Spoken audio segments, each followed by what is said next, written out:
Здравейте! Ако ви е интересна темата защо есента е прекрасен сезон, най-добрият сезон за правене на бизнес, останете с бизнес мастер-клас с Петър Лазаров и ще чуете.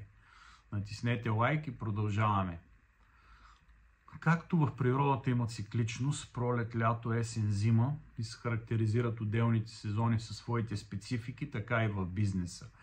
Есента е засечено, че и до някъде е доказано, че това е най-активният сезон. Какви са причините за това? И защо го казвам? Казвам го, за да може да се възползвате, да мобилизирате ресурси, енергия, време и човек да постигне целите си. Защото някой път тези 3 месеца са по-ефективни от останалите месеци през цялата година. Така, защо това се случва? Защото първата причина, летният сезон е приключил. През лятото хората и компаниите са в ваканционен режим, решенията се отлагат, бизнес срещите са по-малко. В септември се връщат хората към активен ритъм и започват с новите проекти. Втора причина – бюджетиране и планиране. Фирмите започват подготовка за новата финансова година, създават бюджети, инвестиционни планове. Това отваря врати за много от нещата, с които вие, аз, хората около нас се занимават. Трета причина – психологическата нагласа. Есента символично е ново начало. Връщат се децата на училище, хората са по-мотивирани да стартират нови инвестиции, да подобрят личните си финанси, да инвестират. Следваща причина – подготовка за края на годината. Последното 3-месечие е решаващо за някои компании.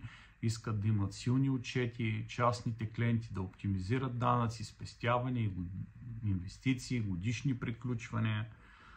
Така че хората стягат за края на годината. Следващата причина е финансовите пазари. Исторически есента е период с по-висока активност на борсите, септември-ноември, което влияе върху инвестиционните решения.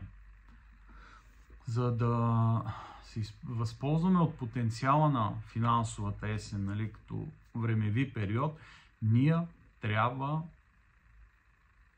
да направим много неща, но едното от нещата да открием и да знаем какви са нашите силни страни. За голямо съжаление, много от хората живеят и до към 40-45 години те не знаят каква е тяхната сила. Аз веднъж говорих на тая тема малко, сега ще кажа още малко. Нашата цел е да изкачиме върха. Върха в нашия бизнес.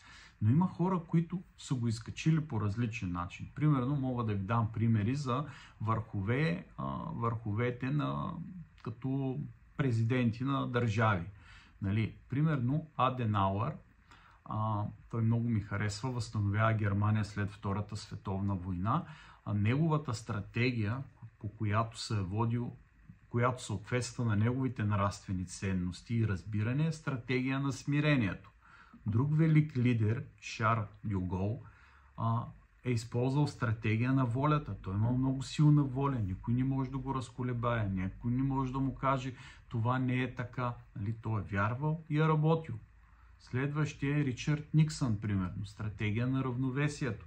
Той е бил изключително уравновесен човек. Никога не е изпадал в крайности. Това са били неговите разбирания. Има различни стратегии. Има политици, сега не се сещам името за един японски политик, стратегия на върхови постижения. Той пък е работил над всякакви възможности човешки. Бих споменал и Маргарет Тачър.